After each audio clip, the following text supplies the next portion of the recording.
Nós iremos meditar numa passagem que se encontra na carta de Paulo aos Romanos, no capítulo 15. E antes da gente fazer a leitura, nós vamos dar uma introdução. Essa carta que Paulo escreveu aos Romanos é uma das cartas mais importantes que nós temos nas Escrituras Sagradas. Ela é muito profunda. Ela contém cerca de 16 capítulos e nós iremos meditar parte do capítulo 15, que praticamente é o último capítulo, porque o 16 é um capítulo onde Paulo apenas manda recomendações, abraços, saudações, mas no 15 ele nos trata de um assunto bem interessante. Queria que você ficasse sentado aí e a gente vai ler versículo e meditar, versículo por versículo. Amém? Nesse texto, Paulo vai falar para os que são considerados fortes, como deve agir com os fracos. Ele vai falar a respeito dos fortes e como é que os fortes devem agir, proceder com relação aos fracos. Na igreja do Senhor Jesus, existem os fortes, existem os fracos. Existem os recém-nascidos, aqueles que são novos convertidos. Existem aqueles que, apesar de terem 10, 20, 30 anos de crente, não cresceram, continuaram crianças, apesar de ter uma boa idade de cristianismo, mas não cresceram na graça e no conhecimento. Então, é importante a gente saber que todos esses estão dentro das igrejas e a gente tem que saber lidar com todos eles.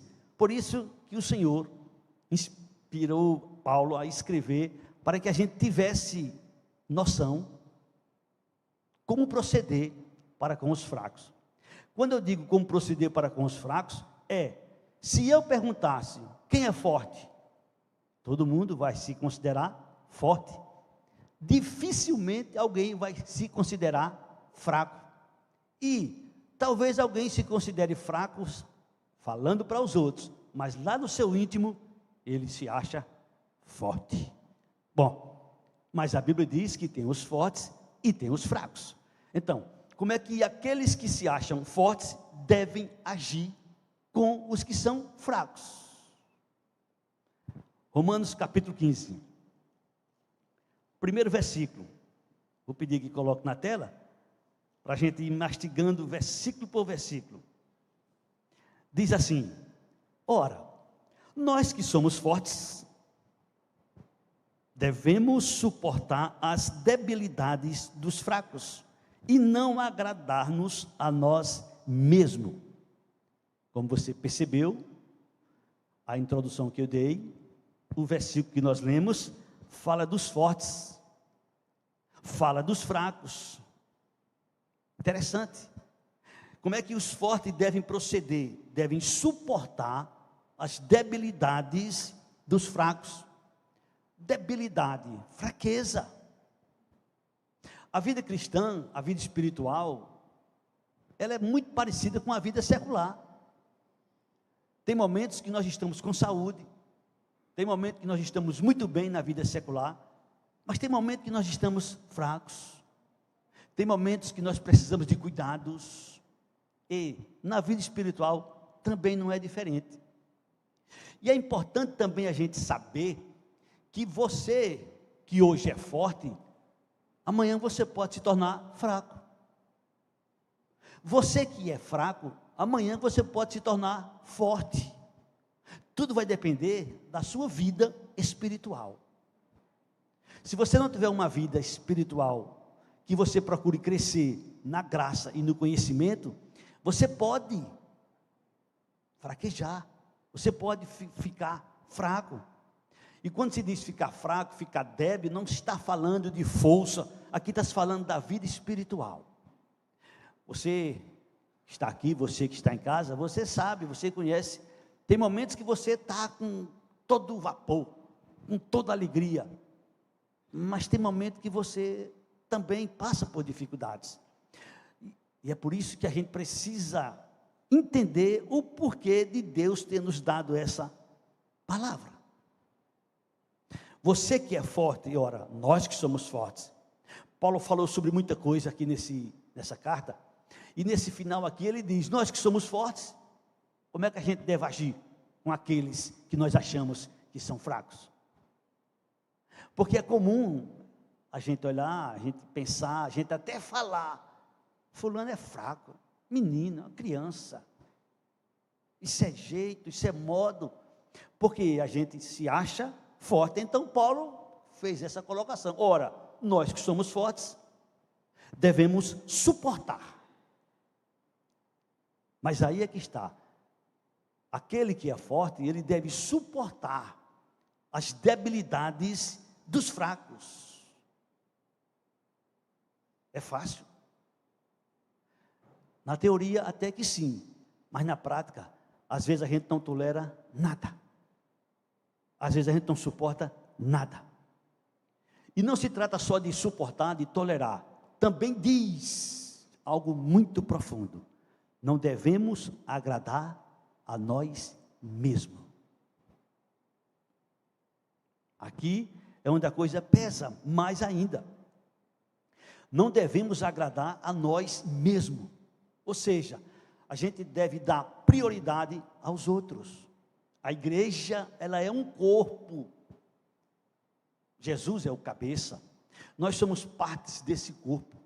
E a gente precisa aprender a cuidar do nosso corpo, espiritualmente falando. Nosso irmão, aquele fraco que nós imaginamos, pensamos, e às vezes até por algumas atitudes se mostra fraco, esse é que precisa ser sustentado. Suportar significa sustentar, estar junto, chegar junto, ajudar, cooperar, incentivar. Às vezes uma palavra, às vezes um abraço, às vezes uma mensagem, às vezes pequenas coisas faz uma grande diferença. Porque tem pessoas que agem como crianças, e nós que somos pais, nós que somos avós, nós que temos conhecimento de criança, a gente sabe como é que a criança age, como é que a criança procede. A pessoa que é fraca, a gente sabe, é preciso ter um cuidado maior com ela, é preciso ter delicadeza, é preciso saber tratar, conduzir. Por quê? Por quê? Porque aí, os que se acham fortes, esses até podem passar por qualquer dificuldade, qualquer situação, qualquer momento, mas os que são fracos precisam de um maior cuidado, precisam de um maior carinho. E é isso que o Senhor nos diz nesta noite. Ora, nós que somos fortes, devemos suportar as debilidades dos fracos. Não é uma atitude só, não é uma fraqueza só, não é um ponto fraco só. As debilidades dos fracos. E não agradar-nos a nós mesmos. A prioridade não somos nós. A prioridade é os outros. É o próximo. A prioridade é aqueles que estão chegando. É aqueles que estão necessitando. É aqueles que, mesmo apesar de muitos anos de cristianismo, mas ainda são fracos, são carentes, precisam de um maior cuidado, de uma maior atenção. Versículo 2: portanto, cada um de nós que nos achamos fortes, devemos agradar o próximo no que é bom para edificação. Não é agradar por agradar, não. Aqui tem como devemos agradar. Agradar no que é bom para edificação. De repente você pode ser bom e você está prejudicando aquela pessoa. Você pode estar agindo com bondade e você está prejudicando aquela pessoa, atrapalhando o crescimento dela. Você precisa ser bom, sim. Você precisa agir de modo para o próximo, mas que seja para a edificação dele. Pode ser uma repreensão, pode ser uma disciplina, pode ser um tratamento, mas isso para a edificação dele, daquele que é mais fraco. Portanto, cada um de nós agrada ao próximo no que é bom para a edificação. Como cristão, nós somos seguidores de Cristo, o nome já por si só já se explica. cristão, seguidor de Cristo. Se você falar a respeito de vários líderes espirituais que existem no mundo, eles têm seus seguidores. Então, nós como cristãos, nós somos seguidores de Cristo. E por ser seguidor de Cristo, a gente precisa aprender a imitar Cristo, a procurar fazer o que Cristo fez, a procurar colocar em prática o que Jesus mandou, e o que Jesus praticou. Versículo 3 diz assim: porque também Cristo não se agradou a si mesmo. Cristo não procurou fazer a sua vontade, o que ele achava bom, o que ele queria. Não. Cristo não veio para fazer o que ele queria, o que ele gostasse, o que ele achasse bom, não.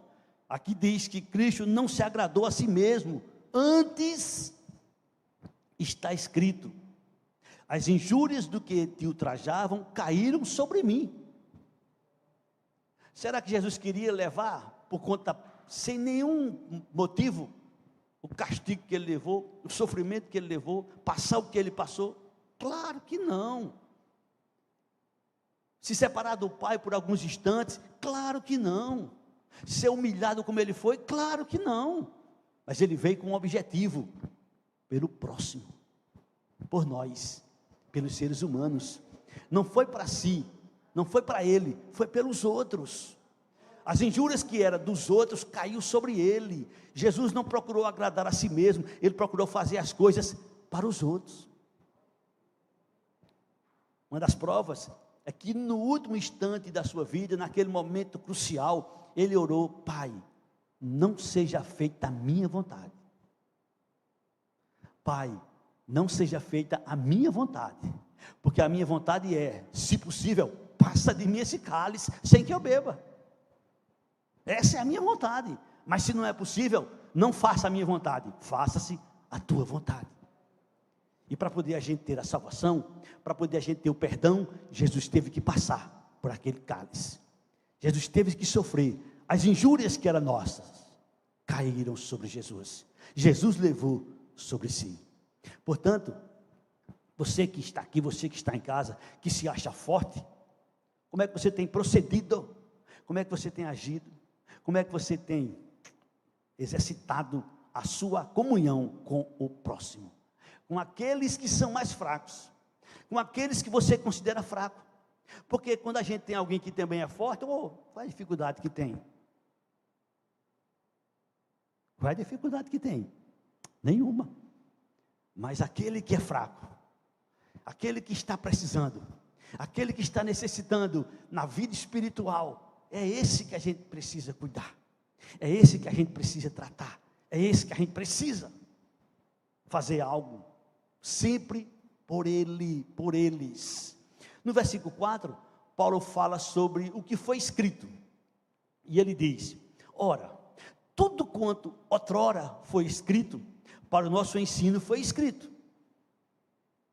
Tudo quanto foi escrito no Velho Testamento, os exemplos ficaram registrados para o nosso ensino, para a gente aprender com as histórias, com os fatos, com as narrações, com o que aconteceu com eles,